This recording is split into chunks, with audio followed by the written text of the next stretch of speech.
Ahora vienen los datos de la EPS. Entonces, digamos que ella está afiliada a Famisanar. Entonces voy escribiendo F, A, M, Mi. Entonces, Famis, ahí aparece. Famisanar EPS Limitada Cafanco, esa es. ¿En qué régimen está Claudia Marcela? Vamos a suponer que está en el régimen contributivo. ¿Qué ARL? Aquí podemos seleccionar la ARL, para los riesgos laborales, la aseguradora de riesgos laborales. Aquí la podemos escoger, digamos que sea la compañía Aurora. Y también si tiene cuál es su fondo de pensiones. Entonces vamos a suponer que ella está en el régimen de prima media, es decir, en Colfondos. El siguiente segmento de información de los usuarios son los indicadores clave. ¿Qué nos permiten estos indicadores? Saber un poco, empezar a medir el potencial o las vulnerabilidades o las condiciones de vulnerabilidad y riesgo que tiene nuestro ciudadano o ciudadana. Entonces veamos lo de los indicadores. Tenemos nivel de matemáticas básicas, simplemente hay que indicar un número del 1 al 5, donde 1 es que la persona es completamente, no domina ese tema, o en este caso no es mínimo su nivel de matemáticas, no sabe ni siquiera sumar, por ejemplo, o una persona que se defiende, sabe sumar, multiplicar, restar, tiene cierto nivel de pensamiento abstracto con las matemáticas, pues le pondríamos el 5. Nivel para hablar en el idioma materno, en este caso el español, pues son personas que hablan muy bien o hablan muy mal el español, entonces aquí podemos definir ese nivel con una escala del 1 al 5, digamos poner 3, el promedio. Nivel para leer, por ejemplo, una persona que no sepa leer, entonces le ponemos el número 1. Si la persona sabe leer, le encanta leer y se lee 2 libros al mes, pues será un nivel 5, ¿cierto? Nivel para escribir en idioma materno, si es una persona que no sabe escribir, pues tenemos que ponerle el número 1, o escribe muy poquito, o apenas si escribe el nombre, o una persona que escribe a nivel pues de ensayos y que puede escribirse un documento o lo que sea, pues sería el nivel 5. 3 sería el promedio. Pensamiento abstracto es aquel nivel, pues esto ya requiere un poquito más de preparación. Probablemente a usted como asesor o como asesora o como gestor le han explicado qué es el pensamiento abstracto, eh, cuál es el nivel de una persona para lograr entender una situación problemática sin tener que siempre estar usando ejemplos, o si se expresa de manera fácil para describir algo, pues es una persona que tiene un nivel de pensamiento abstracto alto. Si es una persona que no ha tenido oportunidades de educación o lo que sea, pues aquí podemos escribir que en su nivel de pensamiento, por ejemplo, evaluación de pensamiento abstracto, la persona, o podemos escribir la ciudadana solamente hizo segundo de primaria y su pensamiento es muy básico. Pensamiento crítico. El nivel de pensamiento crítico es ante una situación y ante unos argumentos, la persona, ¿qué hace? La persona puede contraargumentar, o simplemente se pone de mal genio y huye, o tira la mesa, o repite lo que otros dicen, o no toma partido, o le da miedo hablar. Entonces digamos que ese nivel de pensamiento crítico se va ajustando o va creciendo en la medida en que la persona va recibiendo más educación y va interactuando con otras personas que tienen un buen nivel de pensamiento crítico.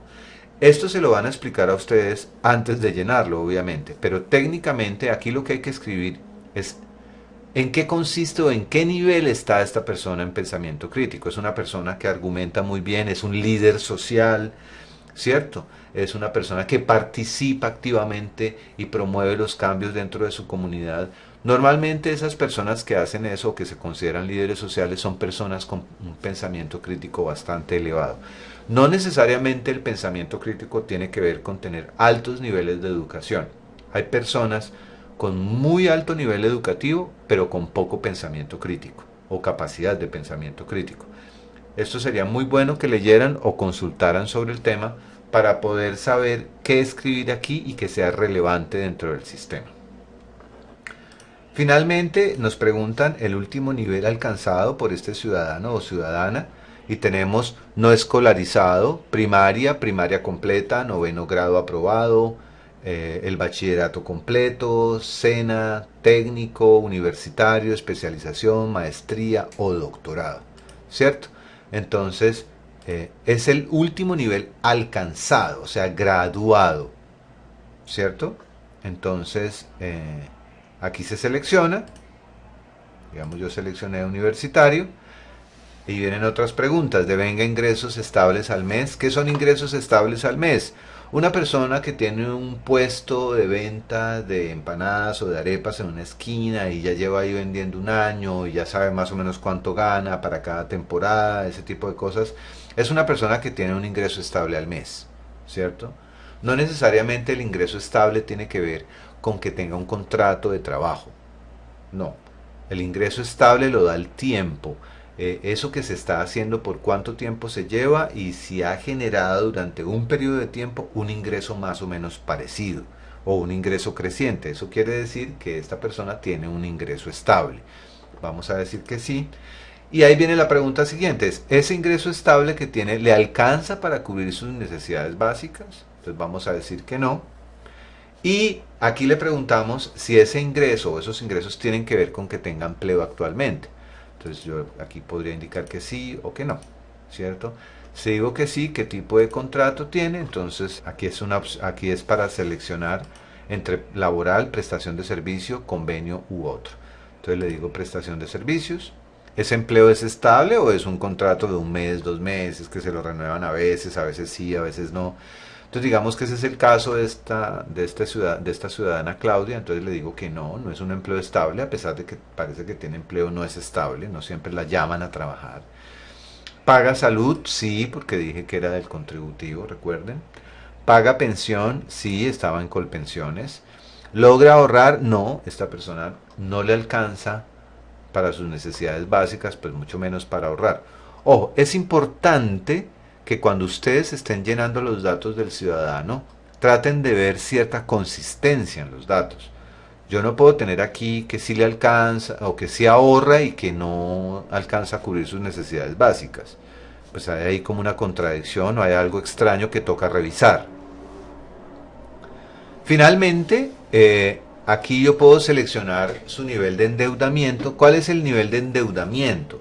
Pues tiene que ver con qué tanto debe de los ingresos que tiene al mes. Entonces es una persona, digamos, gana poquito, pero no tiene deudas. Entonces su nivel de endeudamiento es ninguno, no tiene deudas. Pero si gana, no sé, un mínimo, pero debe un par de créditos chiquitos, entonces su nivel de endeudamiento es bajo. Pero no, está pagando la cuota de una vivienda, que le quita el 30% del sueldo, entonces ya podemos decir que es medio. Pero además de eso tiene tarjetas de crédito y todo este tipo de cosas y se compró un iPhone 10 que apenas está pagando. Entonces su grado de endeudamiento es alto. Y si es una persona que a veces debe más de lo que gana, pues podemos decir que su nivel de endeudamiento es arriesgado. Es decir, sus ingresos le comprometen el futuro de cierta manera. Eso es bueno medirlo porque eso nos permite describir un poco más en qué situación se encuentra este ciudadano. Vamos aquí a seleccionar que tiene un nivel bajo de endeudamiento. Esto es muy importante, autorización de habeas data. Quiere decir, todo esto que nosotros estamos poniendo, esta persona autoriza que lo guardemos en nuestras bases de datos, eso es lo primero. Entonces, si la persona no autoriza, pues no podemos seguir grabando al ciudadano, porque no nos está autorizando a guardar su información en la base de datos. Entonces, esto es muy importante que aquí haya un sí. Y normalmente, esto del habeas data y los consentimientos informados, pues son papeles que se firman. Entonces, aquí en este formulario, pues está la opción de subir esos consentimientos informados. Se escanean, puede ser usando un escáner, profesional o tomándole una foto con un buen teléfono. Esa es una buena forma de escanear rápido. Si el documento está arrugado, pues una ayuda es ponerle dos pedacitos de cinta transparente y estirarlo sobre una mesa para poderle tomar una foto estable para que se pueda leer bien y la firma quede bien y todo quede grabado. Finalmente, aquí hay otro pedazo de formulario que tiene que ver es con algo interno de nuestra organización o de la ONG o de la organización de base comunitaria, en donde podemos poner los datos sobre consentimiento informado, sobre el registro de consentimientos informados que nosotros tenemos, si es que los tenemos archivados y les tenemos algún número. Esto permite un poco organizar esos papeles que respaldan el hecho de que nosotros estamos teniendo información sensible de un ciudadano, información personal, información sobre sus enfermedades, información sobre sus problemas con la justicia. Eso requiere que haya habeas data y que haya un consentimiento informado si por ejemplo se van a tener procesos en salud. No escatimen, no le resten importancia a eso porque es lo más clave al momento de tener información y construir evidencia, porque lo primero que van a hacer es preguntarnos si esa evidencia la estamos sacando de fuentes autorizadas. Y el ciudadano, cuando da su consentimiento con el habeas data, está autorizando a que nosotros tengamos esa información.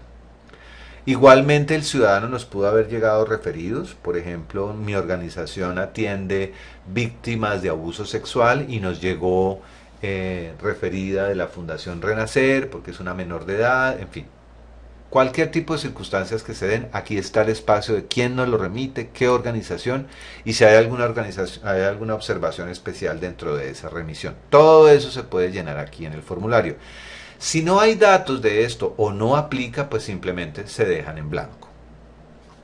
Y lo siguiente es a quién se le asigna este ciudadano para que trabaje con este ciudadano o que le ayude o que le preste servicios al ciudadano.